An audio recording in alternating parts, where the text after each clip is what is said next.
What's going on, good people? It's good to see you all again in partnership with WYTV7, Christian Broadcasters Network. This is When Men Open Up, a show where we are redefining manhood through transparency. And this is an excellent video for anyone who's just lacking that support. You may be someone who's working on a big project and you just need some help. You may be someone who's just trying to learn how to, develop meaningful relationships.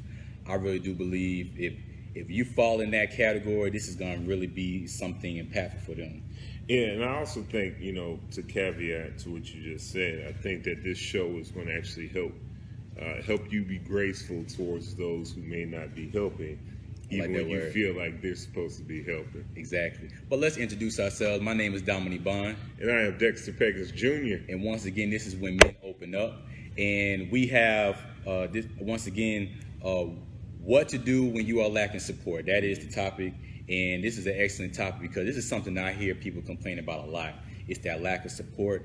It's that questioning on why people are just not helping me and so forth. And then it's that question of, what do I do? I'm stuck.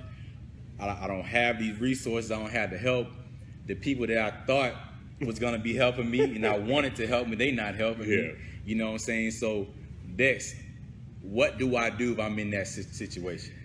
Well, definitely it's not a comfortable situation to be in, but I think once you kind of understand some keys we're going to share today, it will be a very enlightening position to be in, and I think it'll actually push you to pursuing your purpose.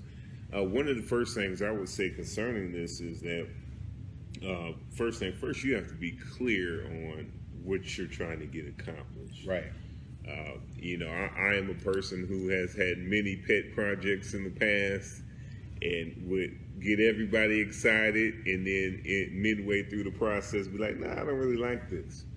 And the truth of the matter is if you do that enough, people will be kind of apprehensive about supporting you very quickly in future endeavors.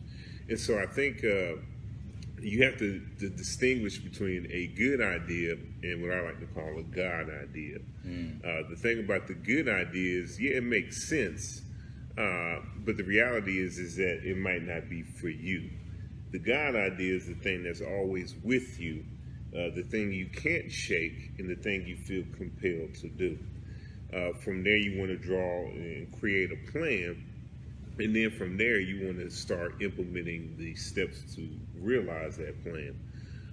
Oftentimes, I think, Dominique, that we don't pursue the plan because we're wanting the people to already be in position to help us.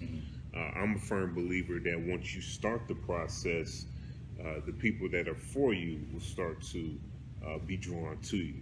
I agree with that. And that really brings me to a few stories, but one of the things, with me being very involved in the community, when people want to, facilitate or implement a project or some type of idea for the community, I'm somebody they reach out to, which it feels good that they consider me.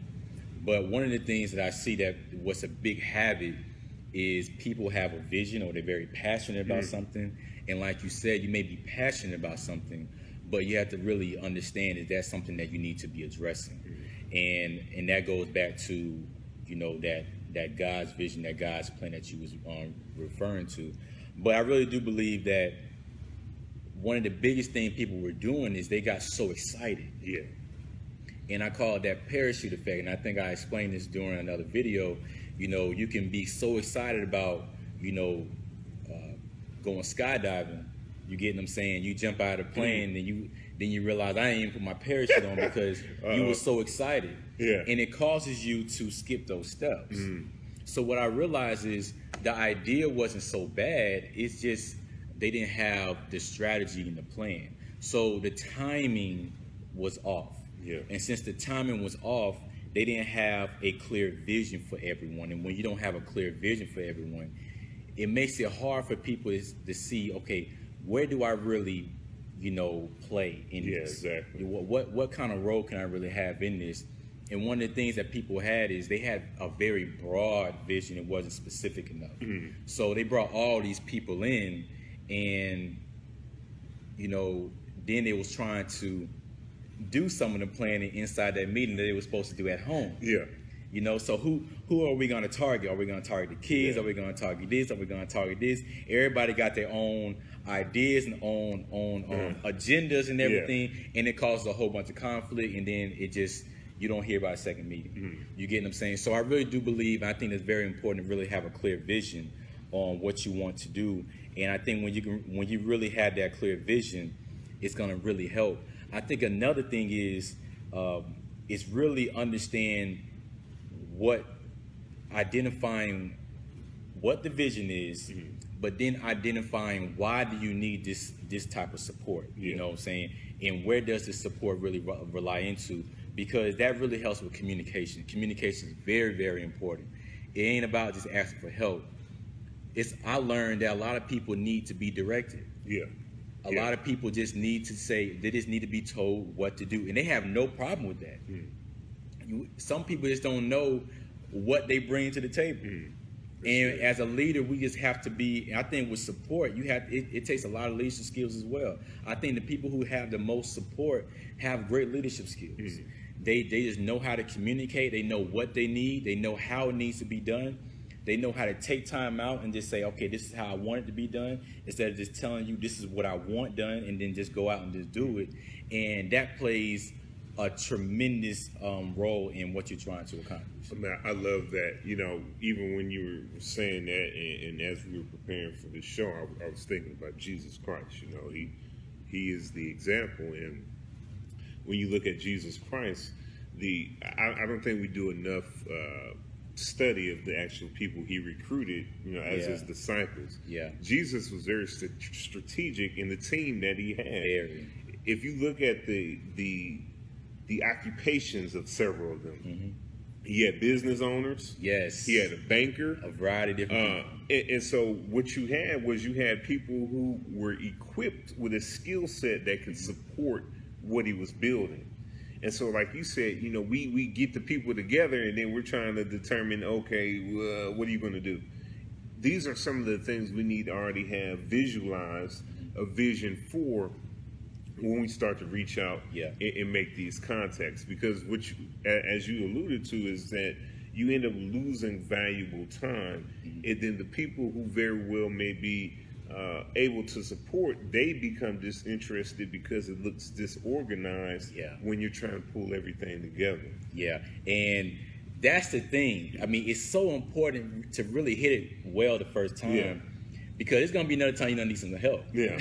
So now when you get it wrong the first time very badly, because we're human, I mean, there's going to be some people that's going to be understanding, but when you get it wrong the first time, and then now you try and bring everybody again the second time, it's like, nah, bro, like you last time you brought us all together, you wasn't organized. So it's very important to get it together. But this is another thing that really crossed my mind the other day. The next point is not to be so desperate for support. I think, you know, we can be in these times where we just need the support and the help and the resources, and we have the desire for it is so bad, and there's nothing wrong with having a desire for it and the need for it, but we have the desire for it so bad that we end up being a little desperate. And we're thinking that, you know what, our friends are not supporting us, our family are not supporting us, the people around me who said they was going to do this for me, they didn't do it. So now when we become desperate, we become more vulnerable for anyone else just to come in. You get what I'm saying? And that's very, very important, because when it comes down to support, all support ain't good support. And we have to understand why someone is coming in to support us. Are they really coming in to support me, or are they really trying to support what I have? You know what I'm saying? So they can get some of it, or all of it, or whatever the case may be, and benefit from it. Because those type of people, when things start to go downhill for you, they gone.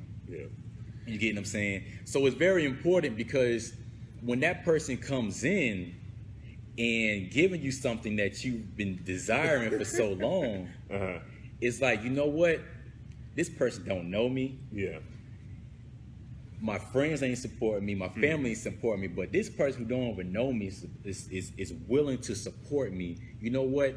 I'm going to allow them in. But we have to always, when we become very desperate, our standards begin to bend. Yeah. And our standards cannot bend. And our discernment becomes a little clouded as well. You get what I'm saying? Because of what we're just focusing on. And we have to always be in line with our purpose.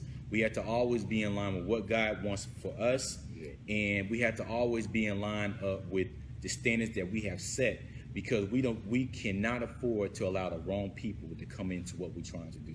Yeah, and I love how you said, you mentioned discernment, because that's very important. I think when you operate maybe in the spirit of rejection, when you're feeling like, well, all of these people who should have been working with me aren't, and now this person out of nowhere is helping me out, what ends up happening is that you become so connected and so dependent upon that person that if you're not careful, you lose sight of why you originally got started. Mm-hmm. And that needs to be your focus.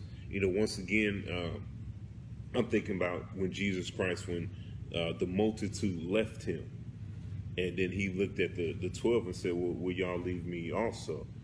I don't think that was a question concerning, well, if you leave me, this will determine if I stop my mission. Right. It was a question to ask them where they stood in relation to what he had going on. Their commitment. Exactly. At the end of the day, your commitment to this work should not determine my ability to fulfill or pursue this assignment.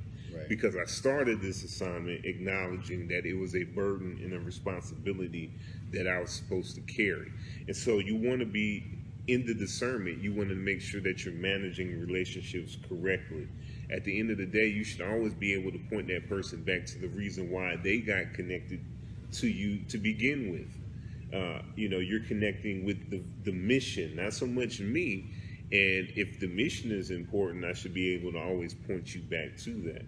One of the things I wanted to share, and I mentioned it earlier, was about grace towards the people who you feel like should be with you that aren't with you. Yeah. At the end of the day, we have to get to the point where we just are able to allow people to fulfill whatever that relationship is. Whatever it is. If it's brother, if it's mother, if it's wife, if it's friend or whatever, let them be that. Just because they're in your life and they're fulfilling those roles don't mean that they're equipped to help you in the work that you're called to. That's good. I think about it, Jesus Christ, his own brothers did not work with him. Mm-hmm. Judas, who was that was raised from the dead? If you think about it, Lazarus was one of his best friends, but you don't see Lazarus following him in his mission. Now, he supported from afar, right, but he wasn't there in the day-to-day. Mm-hmm. And so we don't see Jesus Christ getting hung up on the fact that these people weren't with him day-to-day. He was always pursuing the mission. And then the people who were connected with the mission, of course, they had the exposure to see different facets of this man and the work. And what he was doing was he was setting them up to continue the work once he got out the picture. And so that's the thing about understanding the work in relationships. My wife, my mother, my friends, I will love them in the context of that relationship, but their willingness to help me in my assignment does not take away from the importance of my assignment. Right. And at the end of the day, I'm responsible for this. I have to give an account. That usually when we talk about that, it's always from a negative perspective. But we don't use it from a positive perspective too often either. But so with that being said, when you're lacking that support, you got to ask yourself, how often are you supporting other people? That's good. You get what I'm saying? And it's that's how we build relationships too. I mean, when it comes down to support, we have to focus more so on relationship building, because when we just focus on support, we're just focusing on what people can really do for me. Yeah. And I think it's very, very important before we do anything is going in, because we're really hitting on a lot of the mindset. You know what I'm saying? Exactly. And if we don't attack things with the right mindset, we're going to have the wrong behavior. And we can really mess things up, because we want meaningful relationships. Mm-hmm. We want to really build partnerships. And if we don't focus on meaningful relationships, the relationships that we're going to have is going to be short term. Mm-hmm. Now, some relationships are meant to be short term, but not all of them. And we don't want to mess those up. So really ask yourself, how often am I going out and I'm helping the other people? And there's so many different ways to help other people. I mean, it may be monetary donations. It may just be calling up people and just giving them some support. That goes a long way, because a lot of us sometimes we just need that support. Yeah. And no one's really calling on us. You know what I'm saying? It can just be just going out and just volunteering at an organization. Just helping out somebody's event. We always somebody always got an event. And sometimes some people just want us just to be present. Yeah. Our presence is so underrated. You get what I'm saying? And we just think the way we gotta support people is always gotta look a certain way, and we always putting ourselves into it, and we're not putting other people into it as well. So when we really just think about the other person, then we can really support people the way they want to be supported, because at the end of the day, we want to be supported a certain way. Exactly. You get what I'm saying? So really think about, how often am I really supporting people? I really just set a goal. Find somebody to encourage every week. Find an event to really go out to and help out. If you want to mentor, find a few schools or a few youth organizations to help out. Whatever the case may be, really just be hands on deck and really help out. I love that. I don't think I could say it any better, but I just want to at least add this part. And like you said, sometimes we want to just be the ones like, support my stuff. Yeah. But like you said, we're building relationships, and if people within your circle, or there's other people who are doing similar things, what harm is it in supporting this? You know what I'm saying? What harm is it in supporting the cause? Right. Because at the end of the day, we're talking about end result. Is the end result even similar to something that you're trying to do on your own? Because in the process of you helping, you might learn something that's going to help you in whatever thing that you feel called to do. Yeah.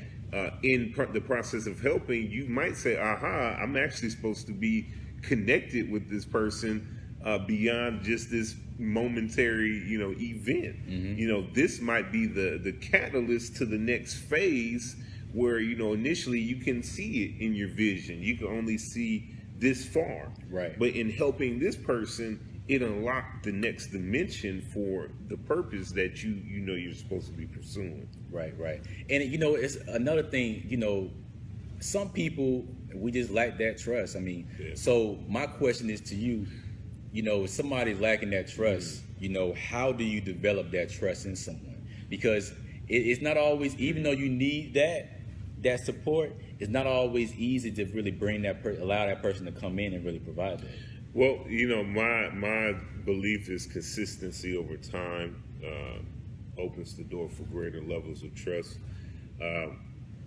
Start where you are. Say, hey, look, this is the thing. Are you able to do this? And if they agree, then examine that.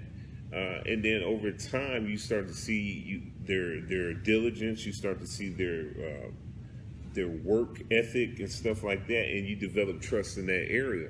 I would say if you're the type that's hard to let go of things, you're going to have to do some inside work and examine and ask yourself, okay, why do I have these trust issues? Because it actually may not have anything to do with that person. It may just be something you're dealing with. You want to be careful, because your mind will condition itself to find the fault in the person. And the moment they trigger it, you say, oh, see, I knew that was going to happen. Right. And so you want to be careful as far as that. But consistency over time, I believe, is one of the best ways to garner trust in a relationship. Yeah, and during that time, I think it's very important to really trust our discernment. Yeah. It's too many times, I know everybody who's listening has had one incident where something told you to pull away, something told you to push, something told you to stop, go, whatever the case may be, and we didn't listen to it, and then later on we regretted it. And we always say it's that voice, it's that vibe, whatever the case may be. But at the end of the day, it's discernment. We all have that gift, and I don't think it was given to us for a reason. We have to use it. It was given to us so we can avoid the wrong people, but not just avoid the wrong people, but really partner with the right people, because with our vision, it's not always meant for us to do it by ourselves. And I'm a firm believer of that. So really to trust your discernment and really just understand what are people's intentions. We just you know, analyze things from a surface standpoint, and we don't dive deeper, you know. So they're really giving you that support, but why are they doing that? You know, what are they really trying to gain from that? Are they really just trying to be genuine and really help you out and just really support what you have going on? Are they really just trying to, you know, wear your jersey because you win it? You know, whatever the case may be, but you have to really understand that. Always understand people's intentions and their motives, and I really believe that's going to really help guide you in the right direction. Oh, yeah. And I'll say this in closing, that trust and believe me when I tell you this, that when you step out, God already has the people lined up to help you in the assignment. Oftentimes, as I said earlier, we don't start because we don't see the people. Start the work. When you start the work, there'll be people who will start to connect with you. You know, they'll like what you're doing, and then they'll say, hey, well, you know, I can offer this support to you. Now, hey, you know, let's be honest, sometimes when you're small, the support isn't always the greatest, right? But you're learning the process, you know, and what will happen is as you continue to work it out, maybe more skilled people will come, or maybe the people who are already with you will develop more skills in that area, and then you'll see the vision starting to become a reality in your own life. You know, we talk about this all the time. Give yourself credit for the small victories. You know, the end vision is a ways away. It's a ways away. But celebrate the fact that, hey, this day we stepped out and we accomplished this. This day, hey, we experienced a temporary setback, but we learned something. Yeah. We know not to do that next time around, or we know to do it better. And I promise you that as you do it, you know, that in God's design, the people will start to connect with you. I love it. I love it. I really appreciate everyone for tuning in to When Men Open Up, where we are redefining manhood through transparency. And we want you all to support. You know, if you want us to go global, you can easily just go to WYTV7.org and make a monetary contribution.